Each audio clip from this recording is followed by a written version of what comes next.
Hello students, kita kembali lagi dengan pembelajaran bahasa Inggris, di mana meeting sekarang kita akan mempelajari tentang bagaimana mengungkapkan sebuah saran dalam bahasa Inggris, yaitu advisability. Nah, di sini yang pertama-tama kita akan mempelajari advisability yang bentuknya should, ought to, and had better. Ya. Definition: should, ought to, had better have the same meaning. They express advisability and based on future preference.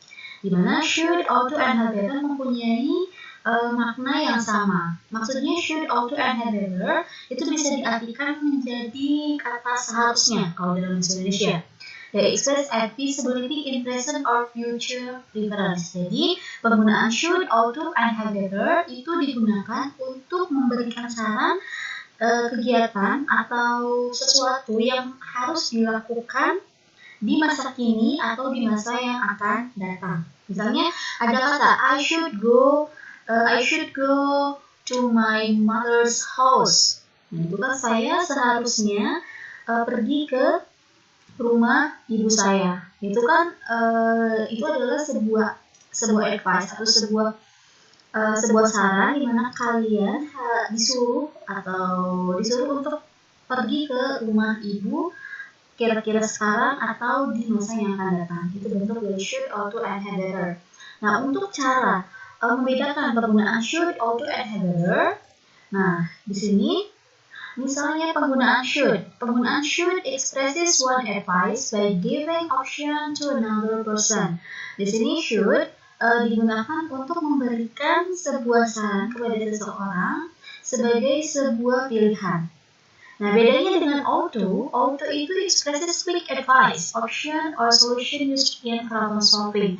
Jadi perbedaannya auto itu dia adalah saran yang lemah. Jadi saran yang lemah itu maksudnya dia memberikan saran di mana sarannya itu boleh dilakukan, boleh tidak, karena weak advice. Nah, bedanya dengan had better expresses strong advice. Nah, ternyata kalau untuk had better itu strong advice that implies a warning or threat and a bad consequences. Nah, bedanya kalau had better itu dia sarannya itu sangat kuat, dimana kalau misalnya seseorang diberikan saran menggunakan had better, dia harus melakukan kegiatan tersebut. Kalau tidak melakukan kegiatan tersebut, pasti nanti ada konsekuensinya, yaitu bad consequences. Jadi, perbedaan penggunaan should, ought to, and had better itu adalah bentuk dari tingkatan advice-nya. Kalau had better itu strong advice, jadi otomatis dia lebih strong. Bedanya kalau should itu di tengah-tengah, jadi dia tidak strong, tidak weak. Bedanya kalau misalkan ought to, dia weak, jadi sangat lemah sekali. Perbedaannya hanya penggunaannya, makna dari penggunaan should, ought to, and had better. Nah, di sini pasti ada patterns-nya. Patterns in verbal sentence. Verbal sentence. Oke, sudah sering disinggung kalau verbal sentence itu adalah kalimat yang mempunyai kata kerja. Nah, di mana kalau patterns untuk penggunaan should, ought to, and had better semuanya dia menggunakan verb one. Lihat penggunaan verb one. Oke, nanti kalian pelajari ini kalau misalnya bentuknya positif, subject plus should plus verb one. Nanti kalau negatif tinggal ditambahkan not. Nah, untuk interrogatif, should-nya itu harus berada di depan. Nah, untuk ought to, untuk positif, subject plus ought to plus verb one. Nah, bedanya untuk negatif, jangan sampai kalian membuat sebuah kalimatnya ought to not. Salah. Harusnya kalau berbentuk negatif, subject plus ought not to verb one. Jadi, not-nya itu harus didekatkan dengan ought. Untuk interrogatif, ought plus subject plus to. Jangan sampai ought to subject, salah. Tapi biasanya in English sentence, penggunaan negatif dan interrogatif dalam ought itu jarang digunakan. Oke, untuk had better, subject plus had better plus verb one. Untuk negatif, ini tinggal tambahkan not. Jadi jangan sampai kalian membuat sebuah kalimatnya subject plus had not, salah. Jadi nanti not-nya harus didekatkan dengan had better. Jadi nanti kalian tulis dulu had better-nya terus ditambahkan not. Nah, ini juga untuk interrogatif, tulis had better-nya dulu terus langsung baru subject. Begitu. Itu untuk patterns in verbal sentence. Nah, bedanya untuk patterns in nominal sentence. Kalau nominal sentence itu adalah kalimat yang tidak mempunyai kata kerja. Nah, nanti patterns-nya itu kalian tinggal tambahkan be di setiap should, ought to, atau had better. Dilihat nanti kalian lihat bentuk patterns-nya semuanya dia menggunakan be setelah should, ought to, sama had better. Itu untuk patterns and nominal sentence. Misalnya, contohnya I should be there, atau I had better be there, atau I ought to be there. Gitu. Tinggal ditambahkan be semuanya sebelum adjective, adverb, atau noun tersebut. Ya, oke. Kita lihat contohnya. Yang nomor 1. A say that I'm writing a composition and there is a word I don't know how to spell. Nah, di sini situasinya saya sedang menulis sebuah karangan dan ternyata ada sebuah kata yang saya tidak tahu bagaimana cara mengigainya. Jadi si B-nya bisa memberikan saran. You should, atau you ought to, atau you had better open the dictionary. Nah, perbedaannya kita lihat situasinya kira-kira itu mendesak, emang harus dilakukan atau tidak. Kalau tidak, langsung aja dia menggunakan should juga boleh. Atau dia bisa menggunakan ought to. Jadi, advice-nya weak. You ought to open the dictionary. Jadi, dia memberikan advice-nya terserah si A itu mau buka dictionary atau tidak. Kalau dia menggunakan ought to. Oke, yang nomor 2 kita lihat bentuk situasinya. I don't feel well. I think I'm catching cold. Nah, di sini ternyata dia tidak merasa baik tubuhnya. Ternyata dia sedang demam. Nah, di sini si B-nya bisa memberikan advice. You should, ought to, atau had better. Nah, mungkin dia bisa menggunakan had better. Kenapa? Karena kalau misalnya had better kan itu have a bad consequences kalau dia tidak melakukan. Misalnya go to the doctor, dia tidak pergi ke dokter, nanti dia nambah sakit. Misalnya dia menggunakan had better karena punya bad consequences. Lalu nomor 3, my apartment is a mess and my mother is coming to visit tomorrow. Ternyata dia di apartemennya itu kacau balau, atau maksudnya berantakan gitu. Terus ternyata ibunya akan datang tomorrow, besok. Lalu si B-nya bisa bilang you should, ought to, had better. Jadi dia bisa menggunakan should, bisa menggunakan ought to, bisa menggunakan had better. Sini dia juga bisa aja menggunakan should sih. Dia seharusnya membersihkan your apartment as soon as possible. Atau bisa juga dia menggunakan better karena di sini ada kata as soon as possible. Jadi otomatis ini punya bad consequences kalau misalnya dia tidak membereskan apartemennya. Barangkali nanti modelnya marah atau seperti apa. Begitu ya. Dan ingat semuanya menggunakan should, ought to, had better dia menggunakan verb 1. Lihat. Open, go, terus clean. Semuanya menggunakan verb 1. Kayak gitu. Oke? Itu untuk advisability in present sama future. Dimana kalau misalkan menggunakan should, ought to, had better verb 1 itu adalah kegiatan, saran dimana orang itu harus melakukan kegiatan itu di masa kini atau di masa yang akan datang. Misalnya contohnya seperti ini, you should open the dictionary. Kamu seharusnya membuka dictionary-nya. Sebenarnya dia udah belum membuka dictionary-nya? Belum ya. Jadi biasanya kalau misalkan menggunakan should, ought to, sama had better itu adalah kegiatannya belum dilakukan. Karena itu tergantung orang yang diberikan sarannya. Kira-kira dia mau melakukan saran itu melakukan saran tersebut atau tidak. Gitu ya. Oke. Lanjut untuk the past form of should. Nah, maksudnya the past form of should itu apa? Sini past form of should itu bisa diartikan menjadi should perfective juga. Should perfective expresses to give advice for something should have been done in the past but it didn't. Missed opportunity or regret. Oh, ternyata kalau should perfective mengekspresikan memberikan sebuah saran di mana sesuatunya itu seharusnya telah dilakukan di masa lampau tapi tidak dilakukan. Jadi itu sebuah penyesalan. Misalnya contohnya kemarin itu ada tes bahasa Inggris di mana dia itu tidak belajar dengan giat sehingga dia mendapatkan nilai yang kurang memuaskan. Nah, bisa aja saya bisa ngasih saran. Seharusnya kamu belajar tadi malam, misalnya kayak gitu. Kenapa? Karena itu sebuah penyesalan, karena kegiatannya itu tidak dilakukan oleh si dia. Nah, itu nanti dia menggunakan should perfective atau the past form of should. Nah, nanti bagaimana the patterns-nya?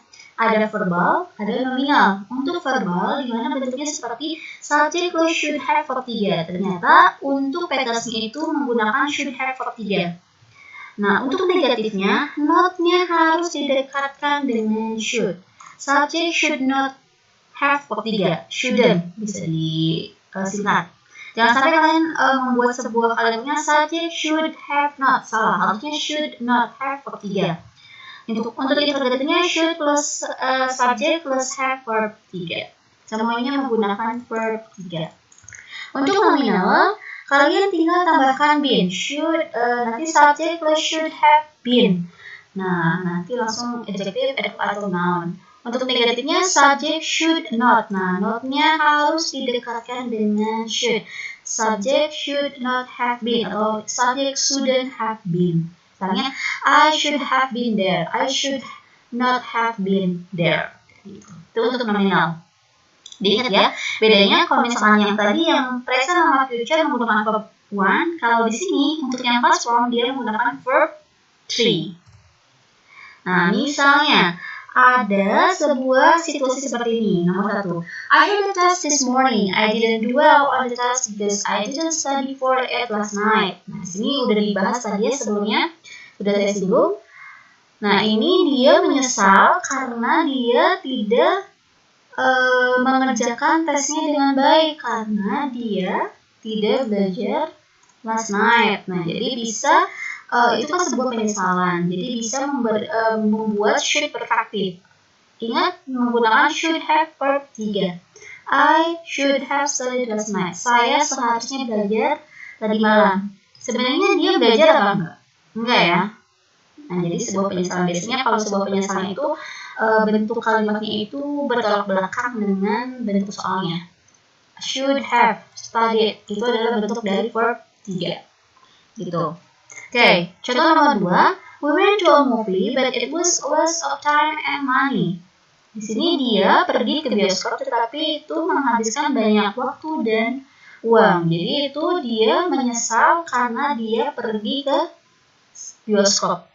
Nah, jadi otomatis dia bisa buat should perfective-nya we should not have gone to movie. Bisa diartikan dia seharusnya tidak pergi ke bioskop.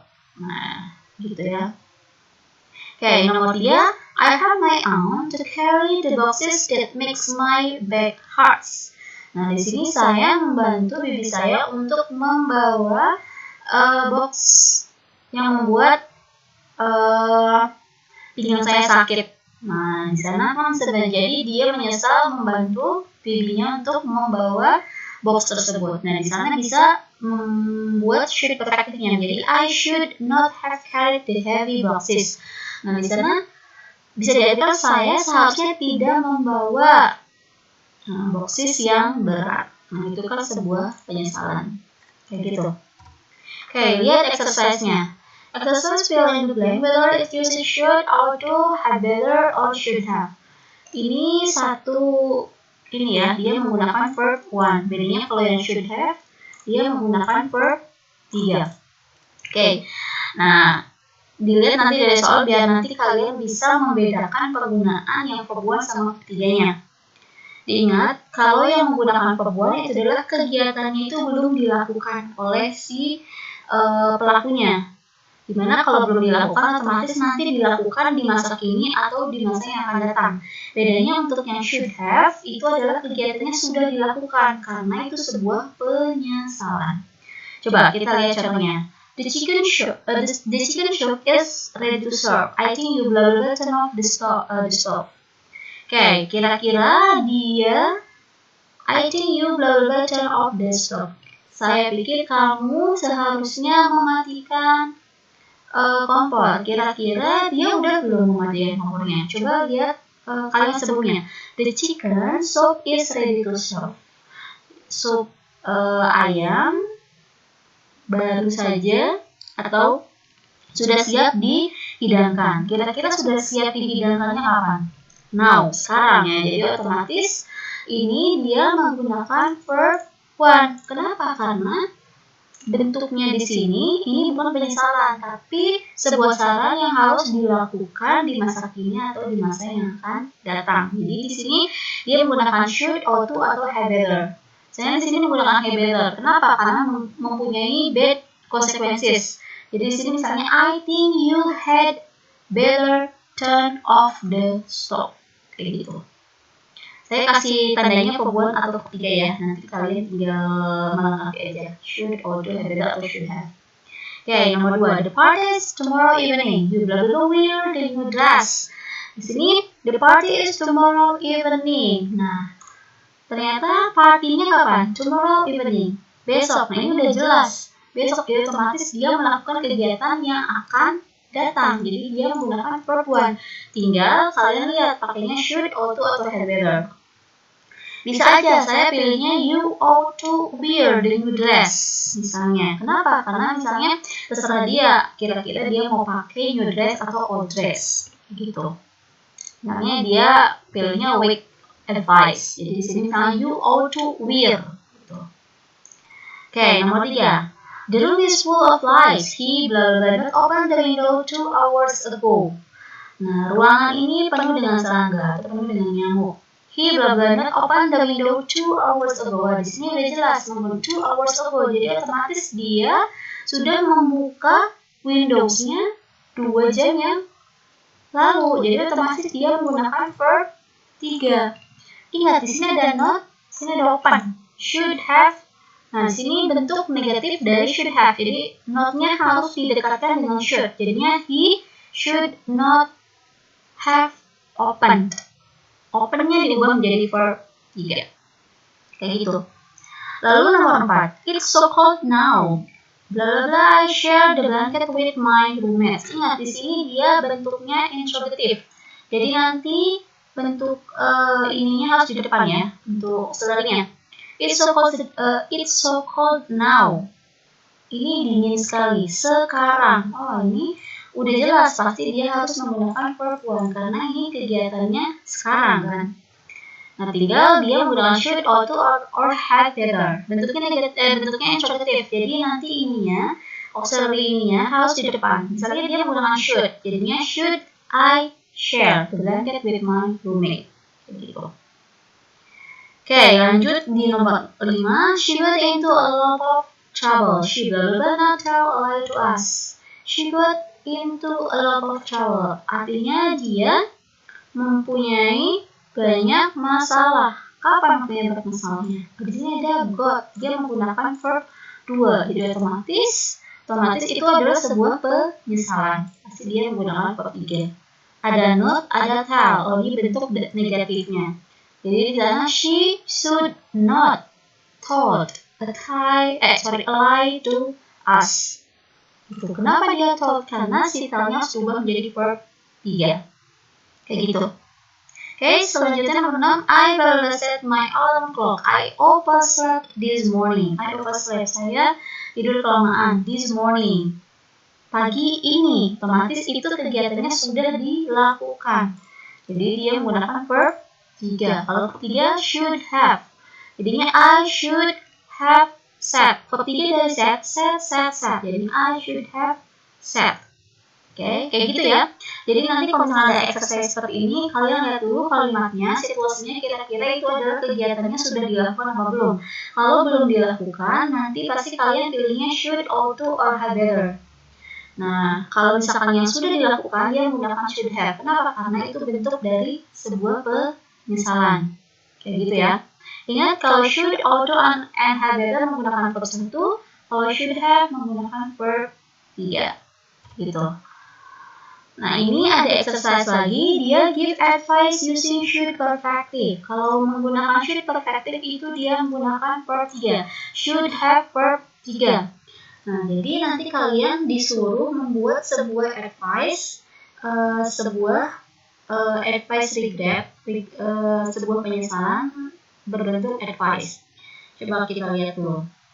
Nanti cara membuatnya ada triknya. Nomor 1, I didn't invite Sonia to my party. That made her feel bad. I'm sorry I didn't invite her. Nah, di sini kalian harus artikan dulu keadaannya, situasinya. Saya tidak mengundang Sonia ke party saya. Itu membuat dia marah. Saya tidak enak karena saya tidak mengundang dia. Jadi otomatis dia menyesal karena dia tidak mengundang Sonia. Nah, biasanya kalau menggunakan maksudnya cara membuat advice, kalau misalnya dalam soalnya berbentuk negatif, kalian ubah kalimat itu menjadi bentuknya positif. Nah, caranya menggunakan should have verb 3. Di sini kan saya tidak mengundang Sonia ke party saya. Jadi kita bisa ubah kalimat ini menjadi should perfective seperti ini. You should have invited Sonia to your party. Bisa diartikan kamu seharusnya mengundang Sonia ke party kamu. Sebenarnya dia mengundang nggak? Enggak kan? Karena di sini bentuknya negatif. Jadi nanti gampang caranya give fs itu kebalikannya aja dari bentuk kalimat di sininya soalnya. Atau bisa juga dia bentuknya negatif juga sama, tapi harus mempunyai makna yang sama. Bisa juga kalian buatnya seperti ini. You shouldn't have forgotten to invite Sonia to your party. Kamu seharusnya tidak lupa untuk mengundang Sonia ke party kamu. Ini sebenarnya positif sama negatifnya sebenarnya sama-sama aja, mempunyai makna yang sama. Tapi kalau lebih gampangnya, soalnya kalau negatif nanti kalian tinggal ubah aja bentuknya positif. Tapi harus sesuai dengan patterns-nya. Patterns-nya should have verb 3. Kayak gitu. Oke, coba contoh nomor 2. There was an important meeting yesterday afternoon, but they decided not to go. That was a mistake. No, your boss is angry. Di sini ternyata ada important meeting, ada rapat penting, dan ternyata dia tidak pergi. Di sini kalimatnya negatif, jadi bisa kalian bentuknya menjadi positif. Nah, bentuknya bisa menjadi gini. You should have come to the office because it was an important meeting. Kamu seharusnya datang ke kantor karena itu adalah meeting yang sangat penting. Atau bisa aja come di sini diubah menjadi gone, pergi. Kenapa gone? Karena di sini si go-nya ini harus diubah menjadi verb 3. Kenapa sini come? Come di sini kan verb 3 dari come itu come, came sama come. Jadi you should have come atau you should have gone to the office because it was an important meeting. Atau bisa juga bentuknya negatif tapi maknanya sama. You shouldn't have missed the important meeting. Ini bisa diartikan kamu seharusnya tidak meninggalkan atau kamu seharusnya tidak meninggalkan meeting yang sangat penting ini. Karena ini antara positif sama negatif ini, contoh ini mempunyai makna yang sama sesuai dengan situasi yang ada di soal. Oke, kayak gitu aja ya. Thank you for your appreciation and participation in this material and this meeting. Semoga nanti kalian bisa paham bentuk membedakan should, ought to, have better, and should have. Nanti ada exercise-nya. Apabila ada yang belum paham, kalian bisa menanyakannya lagi. Okay, thank you. Have a nice day, students.